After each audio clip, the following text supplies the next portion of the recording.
Quiero hacer un ejercicio rápido con ustedes, en este tiempo corto que me resta. Les pido que me digan, ustedes en guaraní, algo muy sencillo. ¿Cómo se dice en guaraní? Yo camino. En coro, nadie me va a hacer tiempo, no te pregunta.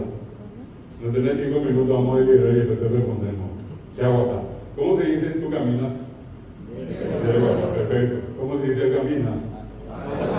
Atiendan. Yo le dije en castellano camín hasta la N y le agregué una O para decir camino, yo. Camín y le agregué as para decir caminas. Camín y le agregué a para decir camina él. Camín y le agregué amo para decir caminamos. Pero ustedes hicieron un proceso diametralmente opuesto. Ustedes me dijeron a y después guatá, re y después guatá, o y después guatá, ya y después guatá. ¿Por qué me dijeron? Porque saben guaraní. Si no, me tenía que decir guato, guata, guatamos, guataremos, guataramos. Y nadie dice así. Y con esto el maestro que habla guaraní. Si yo digo, por ejemplo, Monguiri vive ayudan en el Nape, ¿cómo vamos? Se puede traducir en castellano. En coro. Nadie dijo a septelio.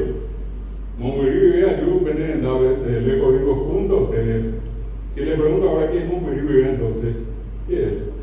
Desde lejos. Ahora le pregunto palabra por palabra, ¿qué es Monguiri? ¿Qué es muy bien? Desde. Allí dice lejos desde. ¿Por qué me dijeron desde lejos?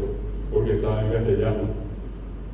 Saben castellano. Nadie de ustedes me dijo lejos desde no juntados.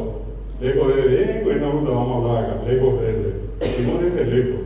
En castellano hay preposiciones, en guaraní hay composiciones.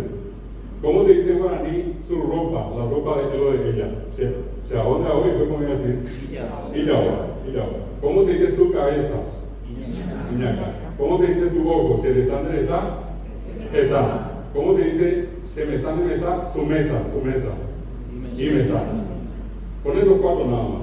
Yo le dije su ropa, su cabeza, su ojo, su mesa. Ustedes solamente su. Ustedes me dijeron y yao, una y. En el siguiente me dijeron y ñacá, una y ñ. En la siguiente me dijeron esa, una h. En la última me dijeron y mesa, una i. Usaron 4 maneras diferentes y lo dijeron en coro. Y le puedo apostar 10 millones y no voy a perder. Le invito a salir a la vereda. Al primero que pasa, no va a decir lo mismo que ustedes. Ustedes saben perfectamente cómo se habla guaraní. Que le falta alguna palabra como a mí, que alguien le dice que hasta vía laita, no se preocupen, diga vía laita, no van a fin del mundo. Hablamos guaraní, hablamos castellano, que estamos siempre orgullosos de hablar los 2 idiomas. No digan más, hablo yo para. Digan, hablo guaraní y soy paraguayo. Muchas gracias. Que pasen muy bien. Espero que les haya gustado.